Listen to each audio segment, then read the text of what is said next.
Bien chicos, bienvenidos a Team Medic. Mi nombre es Mauricio Rojas y el día de hoy vamos a hablar acerca de soplos cardíacos. Vamos a dar una parte introductoria a los soplos cardíacos. Recuerden que durante el ciclo paralelo en la academia nosotros vamos a profundizar soplos cardíacos y estoy seguro de que ustedes podrán resolver todas las preguntas de examen. Recuerden que soplos cardíacos es el tema más preguntado en sus exámenes, bueno, en el curso de semiología. Entonces, sin más preámbulos, empezamos hablando de los soplos cardíacos. Vamos a hablar acerca de generalidades. Para eso, tú tienes que saber cuál es la definición de un soplo cardíaco. Va a ser, ¿y por qué se produce? Entonces, el soplo cardíaco va a ser un sonido. ¿Y por qué se va a producir, Mauricio? Esto se va a producir por un flujo turbulento. Para eso, tú tienes que conocer cuál es el flujo normal a nivel de tu corazón, a nivel de tus cavidades. Cuando pasa la sangre, tú sabes que en tu corazón va a llegar la sangre y va a ser expulsada. Entonces, cuando llega la sangre, cuando está la sangre en tus cavidades, el flujo se va a distribuir de manera laminar. Es un flujo laminar. Mientras que si se hace un flujo turbulento, es decir, va chocando contra diferentes estructuras, va a dar ese sonido llamado soplo. Entonces, ¿por qué le pusieron soplo? Porque es similar a un soplo, es como si tú soplaras. Entonces, tú pones tu estetoscopio a nivel de tu área cardíaca y vas a escuchar ese soplo. ¿Listo? Entonces, ¿por qué se produce un soplo a nivel del corazón? Esto se produce por una valvulopatía. Es decir, tu válvula se va a encontrar dañada o alterada. Listo. Entonces, en cuanto a las valvulopatías, tenemos dos, que es la insuficiencia y la estenosis. ¿Qué significa insuficiencia?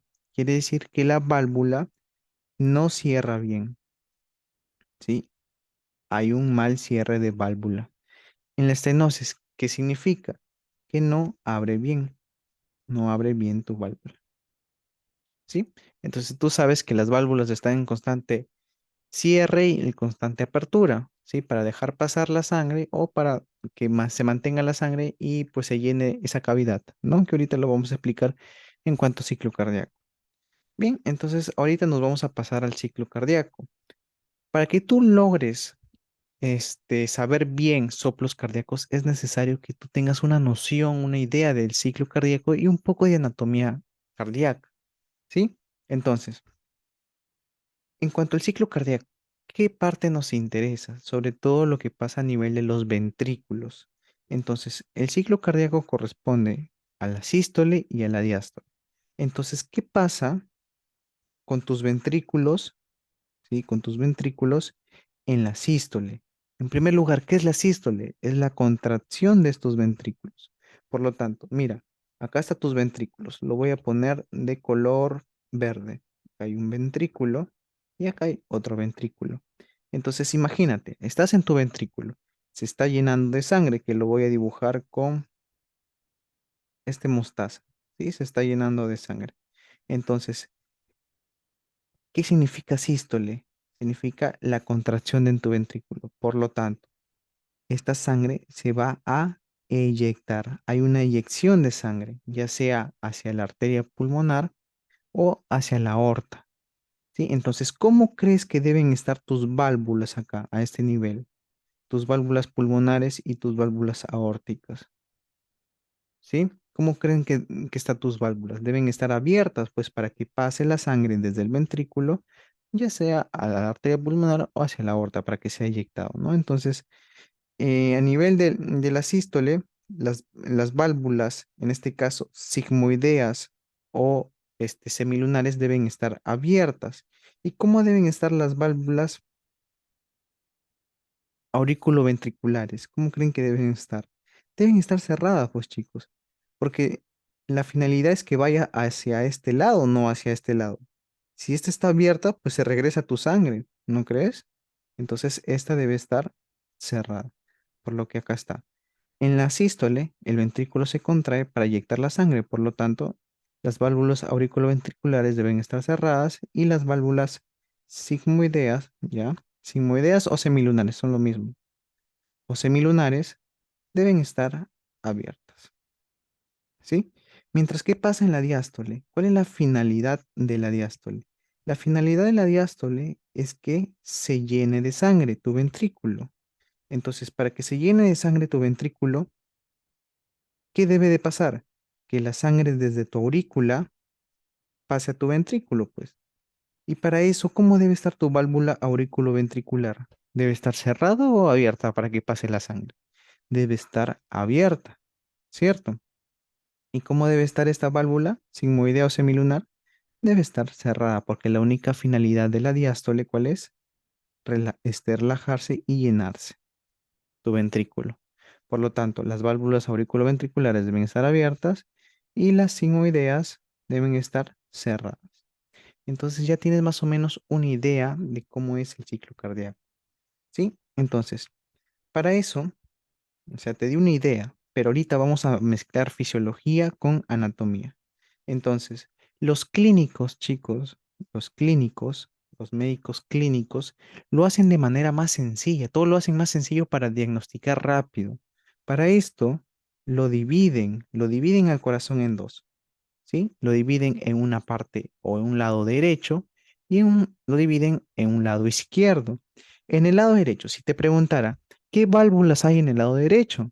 ¿Tú qué vas a encontrar? Si te digo, ¿qué válvula auriculoventricular hay en el lado derecho?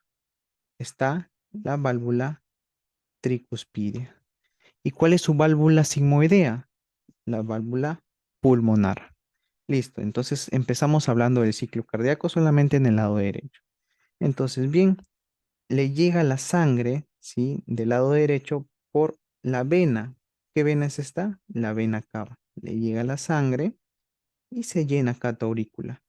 Entonces se produce la diástole. En la diástole, ¿cuál es la finalidad?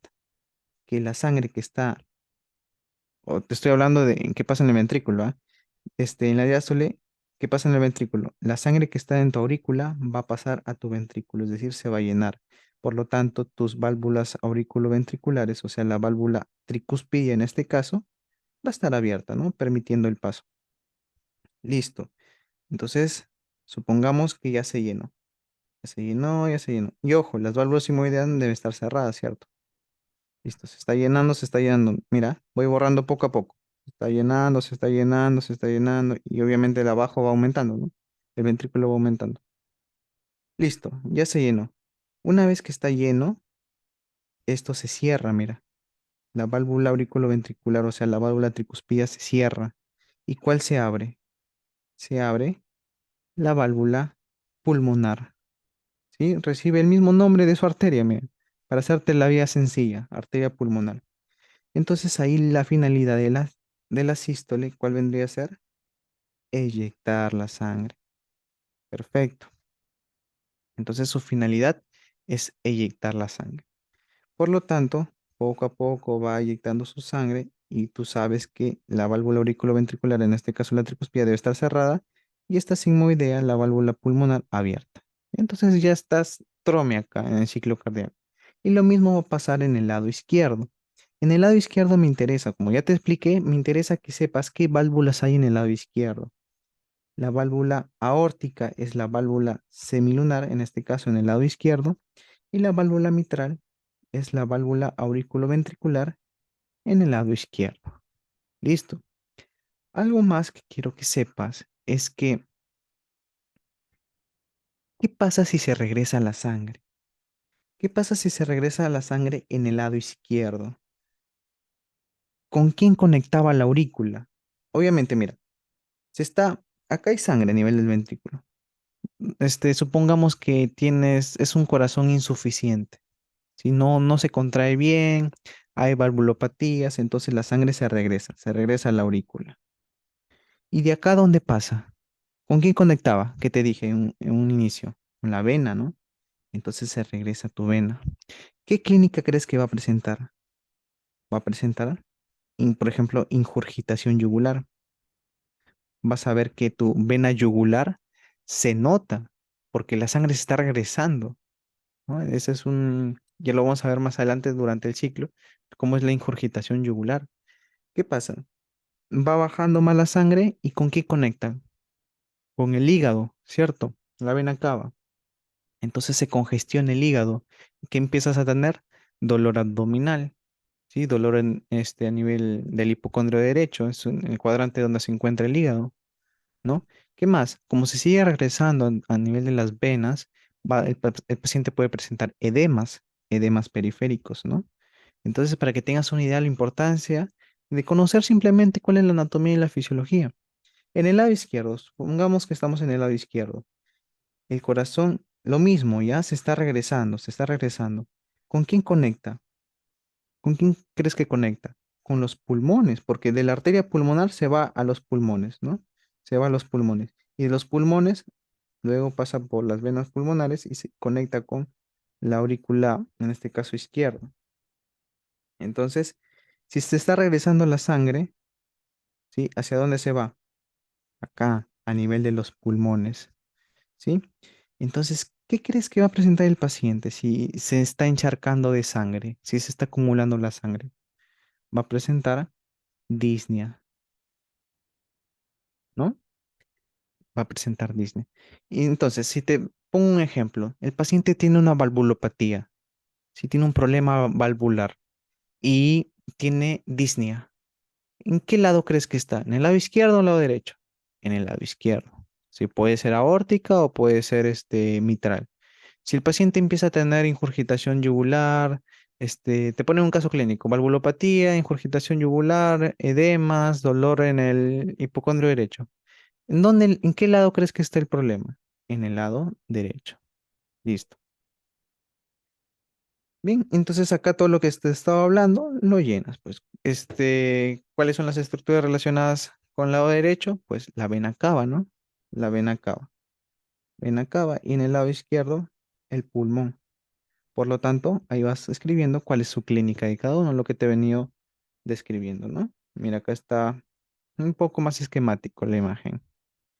Listo. Entonces, para que tú puedas identificar un soplo, ¿sí? Yo te recomiendo que lo hagas a través de la deducción, a través de lo que te he explicado, de la fisiología y la anatomía. También te voy a traer acá una mnemotecnia, ¿sí? Para los amantes de las mnemotecnias, los que suelen tener buena memoria y simplemente no quieren analizar nada, no quieren saber nada de fisiología, pues acá también les tengo su mnemotecnia. Pero en este caso, yo les voy a enseñar cómo yo aprendí, ¿sí? Como nunca me olvido desde que lo estudié. Entonces, vamos a empezar. Para esto, yo siempre me pregunto, en mi cerebro, me hago esta pregunta, ¿no? ¿Cómo debe estar la válvula? Acá llenamos en. Ahorita lo vamos a hacer un ejemplo, ¿ya? Para esto vamos a borrar acá, para que les sea más fácil de poder entender. Listo, entonces vamos a hacer algunos ejercicios. Ya les dejo de tarea para que ustedes lo terminen. El primer ejercicio. Paciente con soplo sistólico en foco mitral. Para esto, reemplazamos, mira, así lo mismo, durante tu examen te vas a hacer mi misma pregunta, ¿ya? ¿Cómo debe estar la válvula mitral en sístole? Entonces nos vamos acá, ¿sí? Nos ubicamos acá y bueno, este es un casito de válvula mitral, ¿sí? Lo de verde. ¿Cómo debe estar en sístole? En sístole, ¿qué pasa? Va a inyectar su sangre para acá. Entonces, ¿cómo debe estar esta válvula? Debe estar cerrada. Y si tú estás escuchando un soplo, es porque no se está cerrando bien. Por lo tanto, es una insuficiencia mitral. ¿Vieron lo fácil que es identificar un soplo? Muchos se complican, chicos, ¿sí? Van a ver que la mayoría de sus compañeros se van a complicar a la hora y la hora para identificar un soplo, pero yo les voy a facilitar su vida. Listo. Entonces, empezamos. Bueno, hay que hacer en este caso, ¿ya? El tercero, paciente con soplo sistólico en foco aórtico. Nos ubicamos acá, ¿sí? Lo mismo, ¿cuál es la función de la sístole? Eyectar su sangre. Nos estamos ubicando en este foco. ¿Cómo debe estar? su válvula debe estar abierta. Entonces, si estás ocultando un soplo, es porque no se está abriendo bien. Por lo tanto, es una estenosis aórtica. ¿Ya? Listo. Por último, les voy a hacer un último ejercicio. ¿Ya? Ya que esta es una clase introductoria más que todo. A ver, hacemos esta. Paciente con soplo diastólico en foco tricuspidio. ¿Ya? Entonces, el foco tricuspidio quiere decir a nivel de la válvula. El foco representa la válvula en sí. ¿Ya? Entonces, a este nivel. Que decía, decía soplo diastólico, ¿no? Entonces, la finalidad de la diástole es que llene tu ventrículo, por lo tanto, va a ir desde la aurícula hasta tu ventrículo, la sangre, ¿sí? Entonces, en este caso, esta debe ir cerrado.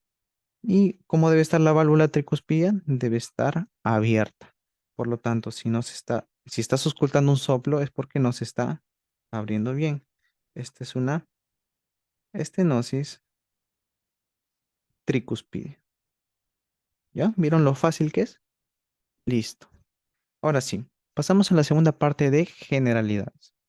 Como les dije, el soplo es un sonido provocado por un flujo turbulento y este es detectado mediante la auscultación. O sea, cuando nosotros nos ponemos el estetoscopio a nivel de tu corazón y vamos auscultando cada foco, y ya vamos a ver cuáles son los focos de auscultación, podemos encontrar el soplo cardíaco, ¿no? Entonces, para los amantes de la mnemotecnia, les prometí algo y acá lo tengo. Mira, si lo escuchas en el foco aórtico o pulmonar, la mnemotecnia es dice, es decir, diastólico es insuficiencia y sistólico es estenosis. Y si lo escuchas en el foco mitral o tricuspidio, es decir, los focos auriculoventriculares, la mnemotecnia es en reversa, SIDE.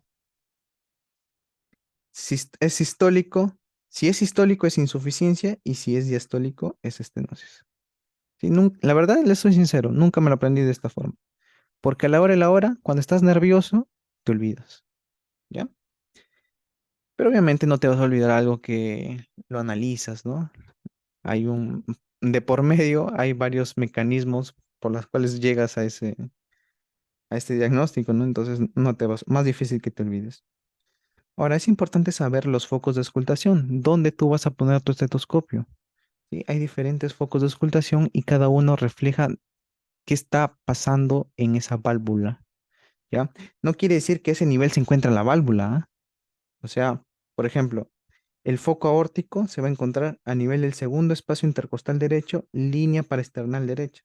Acá está el esternón, línea paraesternal, en el segundo espacio, acá. Ahí está, se va a encontrar el foco. No quiere decir que ahí mismo, por debajo, está la válvula aórtica. No. Quiere decir que a ese nivel se va a escuchar mejor la válvula aórtica, por eso es su foco de auscultación. ¿Ya? El foco pulmonar se encuentra en el segundo espacio intercostal izquierdo, en el lado izquierdo, línea paraesternal izquierda.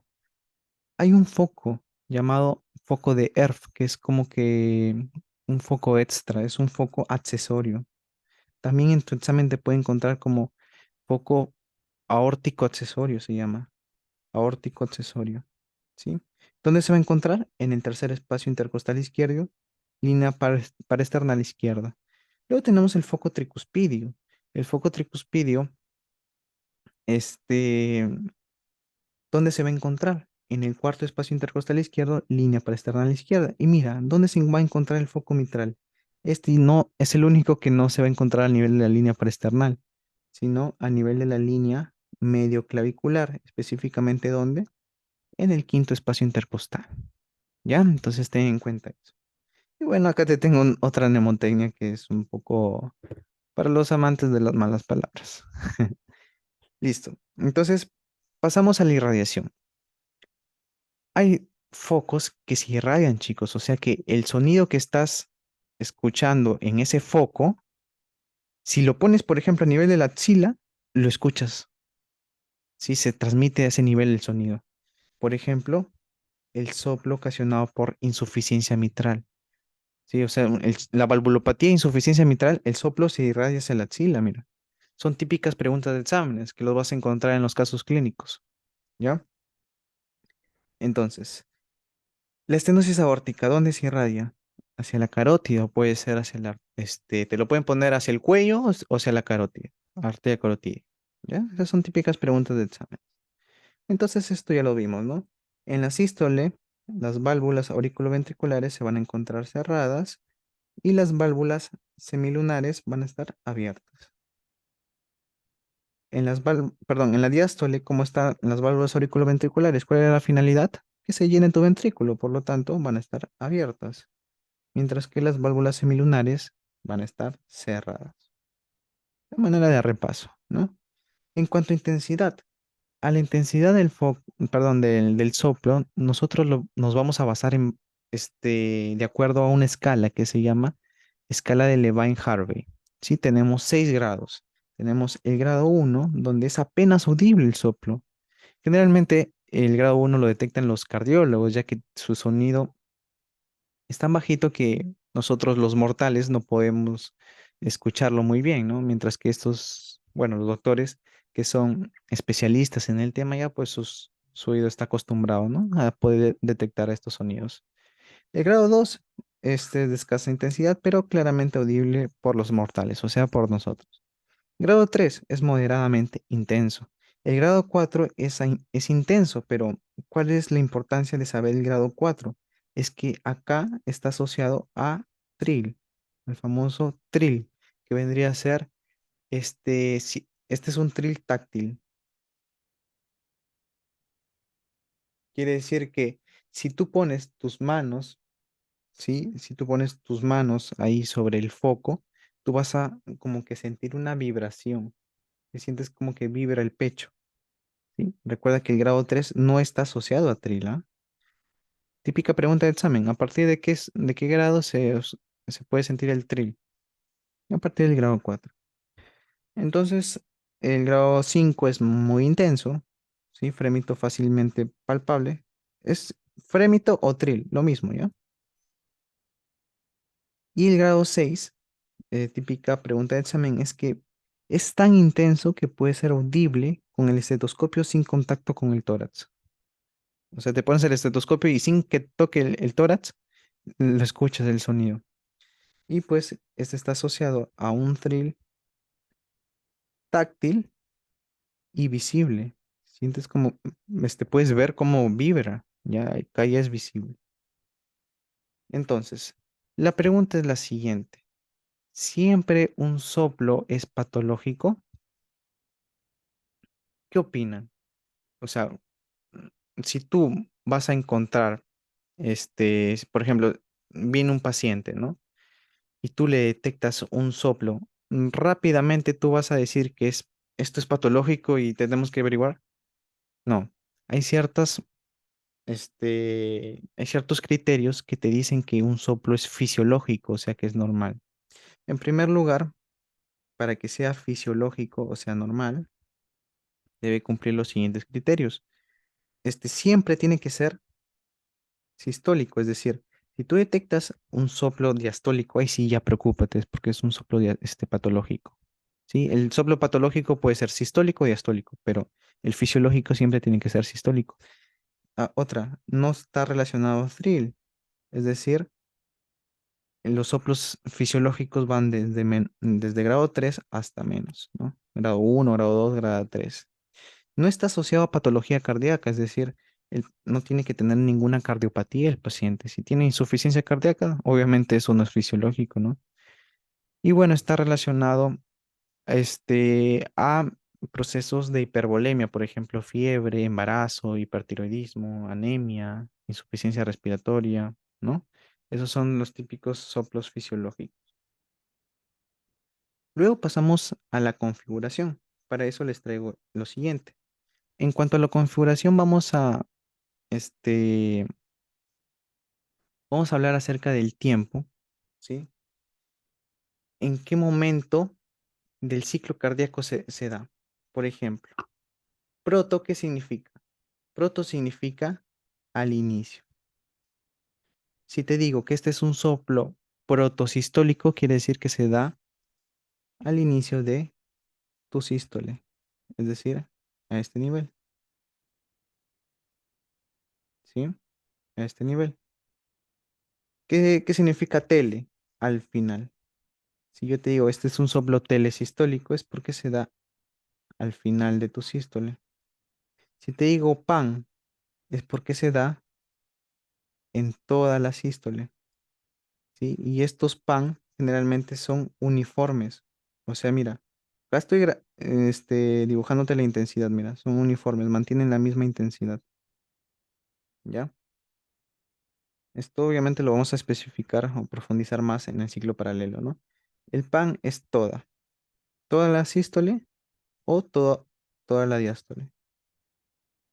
Y continuo es toda, o sea, toda la sístole y la diástole. Acá ya es como que junto, ¿no? Sí, tanto sístole como diástole. Es por eso que algunos exámenes les van a poner con otro nombre, ¿no? Para confundirlos. Es soplo sistodiastólico, así lo llaman. Soplo sistodiastólico. Acá tienes que tener en cuenta que el soplo continuo sistodiastólico se da básicamente en tres procesos. Por ejemplo, en la persistencia del conducto arterioso permeable. En la persistencia del conducto arterioso permeable, cuando se da un soplo continuo en la persistencia del conducto arterioso permeable, se le llama soplo de Gibson. Gibson o en maquinaria. ¿Qué más? Otros procesos, por ejemplo, en la coartación de la aorta, ¿sí? Coartación de la aorta y en las fístulas arteriovenosas. Bien, en cuanto a la intensidad. En la intensidad vamos a ver que lo describen de la siguiente manera. Lo pueden describir de forma crescendo, es decir, cada vez va aumentando la intensidad. Pueden describirlo decreciendo, va disminuyendo la intensidad, o sea, empieza como alta intensidad y va disminuyendo. Pueden describirlo como de manera uniforme la intensidad. Como te dije, a los soplos pan son uniformes. Por, e- este, por cierto, al pan también lo pueden encontrar como holo, ¿ya? Bien, y en el caso de, ¿cuál me faltaba? Ah, ya, me falta el soplo en diamante. Como ves, va creciendo y decreciendo. Este es el soplo en diamante, típico, típico, chicos, de los soplos meso. Ya vamos a ver más adelante, bueno, en otra ocasión, en otro video, que los meso se van a encontrar en el medio, ¿sí? O sea, es proto al inicio, meso en el medio y tele al final. Sí, acá todo lo que te estoy explicando, mira. El pan, ¿cómo es? Uniforme. Este, los meso son en diamante, mira, son creciendo y decreciendo. Los proto, ¿cómo son? Decreciendo. Los tele, al final, son creciendo. Y los continuos, pues abarcan todo, ¿no? Tanto la sístole como la diástole. Entonces, esta es una breve introducción de soplos cardíacos. Espero que cuenten con nosotros para la academia. Nosotros nos vamos a asegurar de que no solo aprueben, sino salgan con unas notas muy altas, que mejoren su promedio y sean, bueno, unos excelentes estudiantes y alumnos, ¿no? Recuerden que esto es ya clínicas, entonces es importante de que ustedes tengan una buena formación. No olviden de darnos like al video y suscribirse para más videos. Nos pueden encontrar en Instagram como teammedi.b y ahí abajo les vamos a dejar los números de contacto para que se inscriban, ¿no? Bien, chicos, que tengan un buen día y nos vemos en el siguiente video.